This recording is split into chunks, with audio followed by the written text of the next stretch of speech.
Hi there, this is Craig back from StopDrinkingExpert.com. Welcome to today's video blog, and today's video is all about the reasons why I started StopDrinkingExpert.com. And it wasn't my intention to set up a website. It certainly wasn't my intention that my living, my job would become helping people to stop drinking. When I stopped drinking, I was still working for radio stations in the United Kingdom, running them and being a broadcaster on the air. That's pretty much what I did with 80% of my time. And now this is what I do full time. I'm no longer on the radio. My whole time is dedicated to helping people to stop drinking. And I never expected that to happen. But it came about because of this book, Alcohol Lied to Me. And this is the book that I wrote when I stopped drinking. And the reason I wrote the book, the reason I had to come up with a different way of doing this is because I'd failed so many times to do it the traditional way that you do it.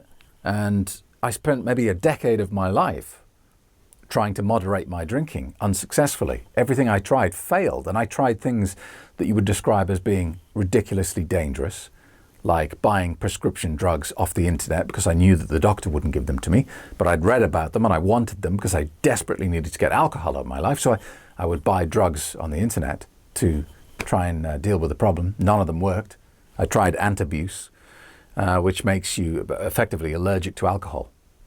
But the problem is I just found a way to drink in the amount that didn't activate the drug. And a few times I got it wrong and nearly killed myself. I tried naltrexone, which is an opiate inhibitor. So it means that you drink alcohol, but you don't have any of the high from the drug. But the problem with prescription medication is you have to take the tablet, you know? And what I would do is if I knew I was going to a barbecue at the weekend, I just wouldn't take the tablet. Or if I took it on a Monday, then I wouldn't take it on a Tuesday, and I'd treat myself by drinking like crazy on the Tuesday because I'd had the Monday off. I mean, you know, tablets don't work for this reason, because you still believe that the alcohol is a benefit. So even though you're taking the drug to stop you drinking, you still believe you're missing out on something. And I spent years doing this, wasting time just, trying to find a drug that was going to take my problem away. I tried ridiculous things, stupid things, like locking my alcohol in a time-controlled safe, like they have in a bank. And it only opens at a certain time of day. This thing cost me hundreds and hundreds of pounds. You're talking like £500 worth of safe just to keep booze in, so I couldn't get access to it. But you know what, stupid Craig? You can just go to the shop and buy more booze if the safe isn't open. Yeah, didn't think of that. Yeah, I tried logical things, sensible things as well, like going to the doctor. And, I was distraught when I went to the GP about my drinking, because it took me so long to get the courage to admit that I had a problem and to go and, confess it to a professional. It took me so long to do that. And the first time I did it, I nervously sat in the chair in the doctor's surgery, and I explained to him how much I was drinking. And I finally got it all off my chest and told him, I'm out of control. Doctor, I need help. And you know what he said to me? He went, yes, that is quite a lot you're drinking. I definitely agree you should cut down. And that was it. He said, off you go, just cut down a little bit. And if you need any more help, come back and see me. That was it.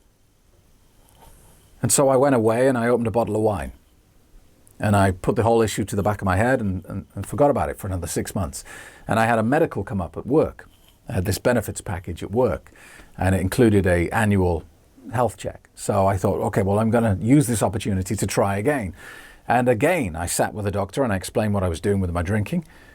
And this time he looked at me and he laughed. He laughed at me. And he said, look, your drinking's not a million miles away from what I'm doing.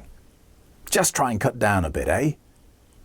And that was it. And I went away and I was distraught, because I was thinking, if the medical professionals can't help me, then who can? Maybe I'm destined to be in this loop for the rest of my life now. Maybe this is the trap. I'm never getting out of it. And that's, alcohol is so powerfully good at what it does, so effective at hooking people, because it does it so slowly. You know, you can get addicted to heroin in a couple of weeks. It takes you years to get addicted to alcohol, maybe decades. We are the frog that is put in a cold pan of water on the stove and then slowly boiled to death. That's how alcohol works. And so it was only when my health started to go downhill that I found myself in hospital seeing consultants about the pain in my right flank, that I thought, I'm going to have to do something, and I'm going to have to do it on my own because nobody else is going to help me.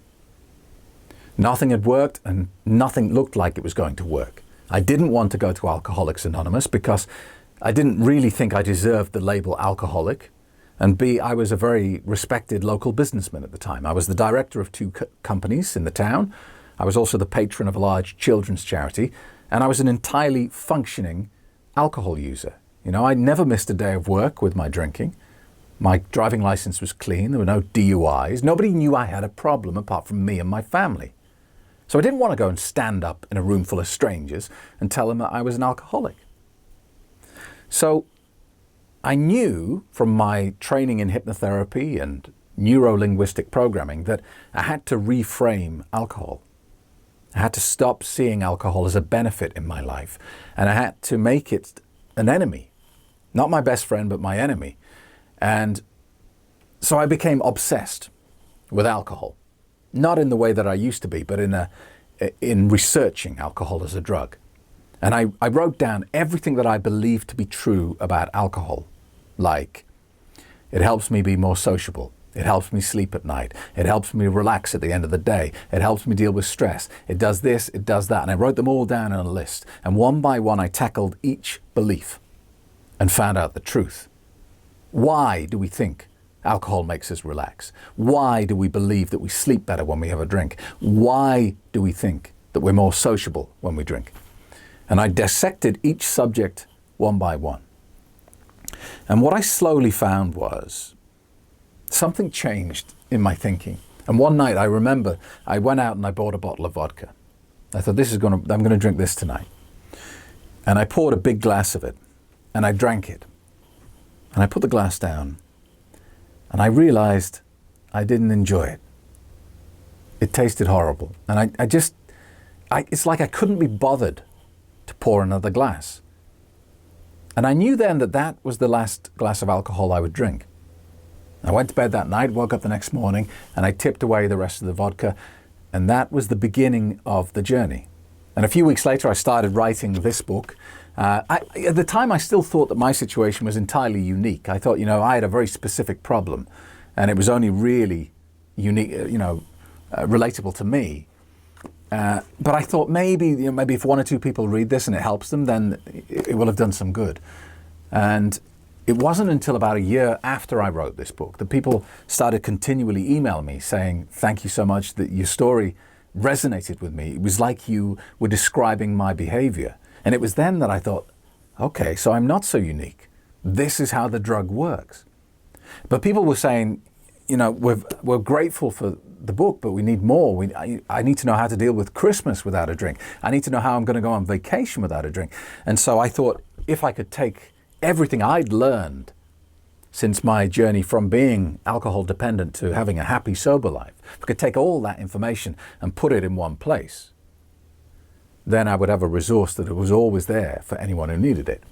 And that is how StopDrinkingExpert.com was born.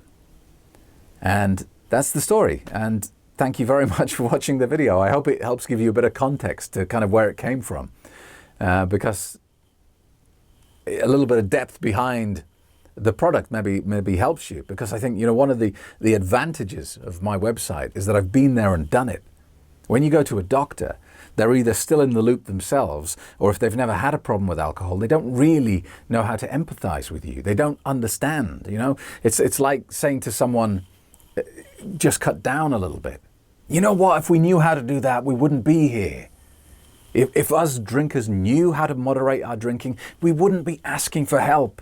So when a nurse or a doctor says to you, I advise you to cut down on your drinking, no shit, Sherlock. We know how. And that's the question they don't know how to answer, because the medical community answers questions by signing a prescription pad. That's how it works. Because for the large part, medical research is funded by the drugs companies. And unless you can write a prescription, the drugs companies are not interested. So doctors receive a lot of their training from what the drug companies are peddling. And alcoholism is not very easily fixed, if at all fixed, with a prescription pad. So that's why I think the website works so well. And that is the history of how it was born. Thank you so much for watching. If you have comments or suggestions, please leave them below. If you want to get in touch with me, you can do via the website, www.stopdrinkingexpert.com. My name's Craig Beck. Thank you for watching.